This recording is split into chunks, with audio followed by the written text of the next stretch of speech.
नमस्कार, जय शिवराय. मी माधुरी तुमचं सगळ्यांचं स्वागत करते एका नवीन व्हिडिओमध्ये. तुम्हा सगळ्यांना आजचा दिवस आनंदाचा, आरोग्याचा जावो. आय होप तुम्ही सगळे मस्त आणि मजेत असतील, तुमच्यामधील सर्व इच्छा पूर्ण हो. तर आज तुमच्यासोबत पूर्ण म्हणजे कुकिंगचाच व्हिडिओ असणार आहे, तर तुमच्यासोबत ते शेअर करणार आहे. चला तर मग आज सकाळचे कामं आवरल्यानंतर, देवपूजा झाल्यानंतर आणि आज फक्त मी तुम्हाला म्हटलं तसं तर सकाळी सँडविच बनवलं होतं आणि दिवसभर काय मला वेळ नाही भेटला शूट करण्यासाठी. आणि आज पहिल्यांदा सँडविच बनवणार आहे, तेही तुमच्यासोबत शेअर करते. आणि मस्त बघा देवपूजा किती सुंदर दिसते. तर मी आधी हे कधी बनवलं नव्हतं, म्हणजे असं साधं सिंपल बनवायचे. आणि आज थोडंसं म्हणलं एकदम सिंपलच बनवलेलं आहे, ते शेअर करणार आहे. इथे मी एक बटाटा उकडून घेतलं होतं आणि पिल्लूला पहिल्यांदाच देते. असं आमच्यासाठी आधी बनवलेलं, पण आता जेव्हापासून डायटिंग थोडंसं सुरू केलं आहे तेव्हापासून बंद होतं.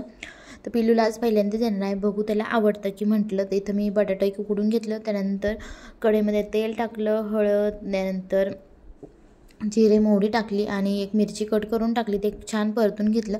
त्यानंतर इथं मिक्सरमध्ये मी कोथिंबीर, त्यानंतर लसूण, अद्रक, एक हिरवी मिरची आणि थोडंसं दही टाकलं होतं, त्याची चटणी बनवून घेतली. त्यानंतर हे ब्राऊन ब्रेड आणलेले होते, हे गव्हाचे असतात आणि वेट म्हणजे आपलं जर वेट लॉससाठी चांगले असतात, त्यामध्ये प्रोटीन असतं त्यामुळे. आणि मेन म्हणजे थोडंसं हेल्दी पण असतं. आणि आणखी एक असेल तर आपल्याला जिम वगैरे मारत असेल तुम्ही किंवा मग एक्सरसाइज वगैरे करत असेल तर हे नाश्त्यासाठी ब्रेड चांगले असतात.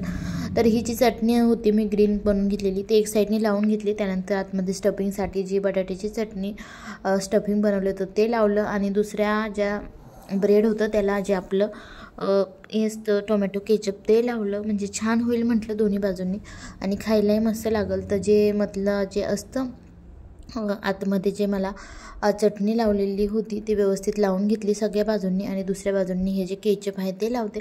आणि पिल्लूला केचप बघून बघा किती आनंद होतो की त्याला माहीत आहे हे मला मिळणार आहे. तर मी दोनच बनवते, जास्त काही बनवत नाही. त्याला एक आणि मला एक, खूप जास्त काही बनवणारच नाही आहे. तर दुसऱ्यालाही सेम त्याच पद्धतीने चटणी लावून घेतली ग्रीन. त्यानंतर आतमध्ये स्टफिंगसाठी आलू चटणी म्हणजे बटाट्याची चटणी बनवलेली होती, तीही एकदम फिक्की होती पिल्लूसाठी बनवलेली. तर ती लावून घेतली. आणि पुन्हा मग यामध्ये थोडीशी जास्त भरते कारण हे मी खाणार आहे आणि त्याला थोडंसं नॉर्मल केलं होतं. तर आम्हाला फक्त केचप खूप आवडतं. तुम्ही चटणीसोबत म्हणजे असं काय बनवलं किंवा मग त्याला चपातीसोबतही आवडतं, त्यामुळे मग त्याला आनंद वाटतो की मला ते खायला भेटणार आहे. तर तुम्ही साध्या तव्यावरती करू शकता किंवा नॉनस्टिकच्या तव्यावरती करू शकता. तर मी तवा धुवून घेतला, त्यानंतर थोडंसं पाणी शिंपडून कॉटनच्या कपड्याने पुसून घ्यायचं. त्यानंतर त्यावरती तेल टाकलं आणि जे हे 2 सँडविच आहे ते ठेवले. एका बाजूने भाजून घातल्यानंतर तुम्ही यावरती चीजही टाकू शकता आतमध्ये जर असेल तुम्हाला. आणखी काही दुसरं काही टाकायचं असेल तर मी काही टाकलेलं नाही कारण का माझ्याकडे नव्हतं त्यामुळे. आणि दोन्ही बाजूंनी छान असं तूप तेल लावून भाजून घ्यायचं. आणि मी एका साईडने भाजून घेतलं, त्यानंतर पुन्हा थोडंसं तेल किंवा मग तुम्ही घी टाकू शकतात. दुसऱ्या बाजूनी भाजून घेते आणि बघा मस्त इथं दिसत आहे किती छान, तर तोंडाला पाणी सुटतं आहे. आणि खरंच टेस्टी, एकदम टेस्टी झाले होते. त्यानंतर मी खाली काढून घेतले आणि आतमध्ये कट देऊन घ्यायचा म्हणजे खायला इझी पडतं. आणि तुम्ही चटणीसोबत, जी चटणी शिल्लक आहे ग्रीन, ती आणि सॉससोबत खाऊ शकतात. आतमध्ये तुम्हाला दाखवते. मस्त सँडविच तयार झालेला आहे आणि मेन म्हणजे पिल्लूलाही आवडलं. आणि आज दिवसभर पाऊस चालू होता, खूप पाऊस आणि लाईटही नव्हती, संध्याकाळच्या वेळेस गेलेली, तुम्हाला दाखवते. संध्याकाळी 6 वाजलेले आहे आणि अंधार बघा बाहेर किती आहे, म्हणजे घरामध्ये. तिकडं तो चार्जिंगचा बल्ब आहे तो लावलेला. त्यानंतर आज मला एकतर मिसळ बनवायची होती, सगळं साहित्य काढून ठेवली. तर बघा मूग मी शिजायला घातले होते कुकरमध्ये, हळद मीठ लावून. त्यानंतर जे साहित्य पाहिजे होते तर काढून घेतलेलं आहे. त्यानंतर जास्त कणफूल, त्यानंतर दालचिनी, विलायची, लवंग, मिरे, त्यानंतर तीळ, त्यानंतर जर आपलं खसखस, धणे जर असेल तर तुम्ही धणे घालू शकतात, जिरे. ते सगळ्यात आधी कढईमध्ये मी जिरे टाकले, त्यानंतर मोहरी टाकायची. सॉरी, यामध्ये आपल्याला फक्त वाटण करायचं आहे, यामध्ये जिरे मोहरी नाही टाकायचे, फक्त कढीपत्ता टाकलेला आहे मी. त्यानंतर लसूण टाकायचं, अद्रक टाकायचं, छान भाजून घ्यायचं तेलामध्ये. त्यानंतर मी कांदा थोडासा मोठाच कट केलेला आहे कारण आपल्याला याची प्युरीज बनायची, वाटण बनवायचं आहे. तर एक मोठा कांदा मी इथे कट करून टाकलेला आहे. त्यानंतर त्यामध्ये टोमॅटो, 2 मोठे टोमॅटो घेतलेले, त्यातले बिया काढून कट करून स्वच्छ धुवून घेतलेलं आहे, ते टाकायचे, छान परतून घ्यायचं. त्यानंतर मग यामध्ये मी जे राहिलेला मसाला आहे तो टाकणार आहे आणि थोडंसं खोबरं किसून टाकायचं, त्यामुळे मिसळला जी आहे चव छान येते. मी खूप दिवसांनी बनवते, आमच्या इकडे येतं हॉटेलमध्ये मिसळ झालं, रस्सावडा झालं, हे काही भेटत नाही इकडं गुजरातमध्ये. त्यामुळे घरीच बनावं लागतं। त्यानंतर तीळ खसखस जे होतं ते टाकलं, जिरे ऑलरेडी आधीच टाकलेले ते सांगायचं राहिलं। आणि इथं मस्त बघा तुम्ही छान मी परतून घेतलेलं आहे, थंड होऊ देते आणि नंतर मग लाईटही आली तर मी त्याच कढईमध्ये फोडणी द्यायला घेतली। पण एक चुकी झाली, कढई धुवून घ्यायला पाहिजे तुम्ही ते करा, कारण लगे खाली कढई जळायला लागली, कारण ऑलरेडी ते तेलकट होती त्यामुळे मी फ्राय केलेलं। आणि त्याच कढईत मी तेल टाकलं, त्यानंतर तेल थोडंसं जास्त टाकायचं याला, तेल नंतर आपल्याला जेव्हा तडका द्यायचा आहे तेव्हा तेल चांगलं लागतं। जिरे मोहरी टाकली, कढीपत्ता टाकला, छान परतून घ्यायचं। त्यानंतर बारीक कट केलेलं लसूण तर ऑलरेडी आपण त्यामध्ये टाकलेला आहे, यामध्ये नाही टाकलं तरी चालतं। एक बारीक कट केलेला कांदा टाकला, त्यानंतर जे वाटण मिक्सरमध्ये काढून घेतलेलं होतं ते टाकलं, जे मी परतून घेतलं होतं आधी फ्राय केलेलं ते टाकलं, छान परतून घ्यायचं। तेल सुटेपर्यंत चांगलं परतून घ्यायचं। तुम्ही ते बघू शकता आता मस्त तेल सुटलेलं आहे वाटणाला। त्यानंतर यामध्ये मी फक्त मसाला टाकणार आहे, जो की लाल तिखट आहे 2 चमचे। आणि जर तुम्ही जे आधीचे जे मसाले सांगितले ते जर तुमच्याकडे नसेल, कर्णफूल झालं, त्यानंतर दालचिनी, विलायची, लवंग, जर तुम्ही यामध्ये गरम मसाले 1 चमच्याभर टाकू शकता। त्यानंतर हळद टाकली, छान मिक्स करून घ्यायचं, मसाल्याला हे तेल सुटेपर्यंत छान परतून घ्यायचं।